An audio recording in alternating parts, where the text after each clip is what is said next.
Ankoatra ireo fianakaviana sy namana izay nisafidiny hitsangatsangana dia misy ihany koa ireo fianakaviana no nanokana ny alatsinain'ny Pentecote hanamafisana ny firaisan-kina. Isany amin'izany ireo mpiangona avy eo amin'ny fiangonana FJKM katedraly Analakely. Ho jerentsika ary ny fanedediana nentin'ny Ravakarandriamanalina eo amin'ny sarin'ny Mamira Samuel sy Tsiry Rakoto Arson.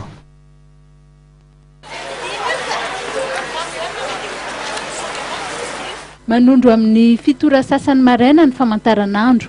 Nanainga teto Analakely ireo mpianakavy finoana avy eo anivon'ny FJKM katedraly Analakely hamonjy ny fofikry Ankadikely, toerana izay andray ny fitsangatsanganan'ny fiangonana ho amin'ny ity taona 2022 ity. Isaky ny alatsinain'ny Pentecoste tahaka izao no ikarakarany fiangonana ny fitsangatsanganana. Efa fanaon'ny fiangonana isa taona zany ny fitsangatsanganana amin'ny alatsinain'ny Pentecoste ohatran'izao. Ny tanjony aloha voalohany indrindra dia hoe fiarahan'ny mpianakavy ny finoana rehetra miaraka. Misy olona mbola mety tsy mifandray tanana mihitsy tao am-piangonana taona nandritra ny taona maro dia ohatr'izao zany ny fotoana ionana. Dia arorotina koa ilay fotoana ahafahana hoe miara-mifaly, milalao. Misy ny lalao an-tsaina, misy ny lalao ara-batana, misy ny faninana isan-karazany. Dia izay ampilalao ny mpianakavy ny finoana mihitsy mba ho tanteraka hoe teny iray ihany ao amin'ny tona. Izay zany ny tena tanjony. Dia tsarovana fa amin'ny Pentecote tsy dia fotoana nahaterahan'ny fiangonana satria nanomezana fanamasina. Dia izay mahatonga azy hoe lundi de Pentecote zany no mandeha satria mba manao fetina anniversaire.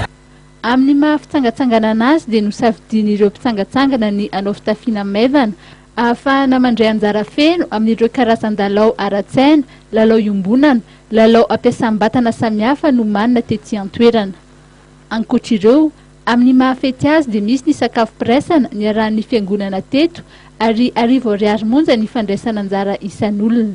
Ny sakafo kosa dia tena sakafo, tena fihinana-kanina mihitsy zany no aleha aty ary izao iaraha mahita izao fa zay rehefa hatramin'ny maraina mihinana foana izao dia ny olona rehetrarehetra raha hitanareo mihinana fotsiny ary izay no tena mahafinaritra amin'ilay kilalao. Dia misy karazany ilay sakafo atolotry ny fiangonana, misy an'ilay iraisana fa misy koa ilay karakarain'ny sampana hoe mba fitadiavam-bola iny dia misy sarany kely koa ilay andro zareo amin'ny sampana. Ankoatry ny FJKM katedraly Analakely dia maro ihany koa ireo fiangonana na sampana eny anivon'ireny fiangonana ireny no misafidy ny alatsinain'ny Pentecoste hanaovana fitsangatsanganana tahaka izao.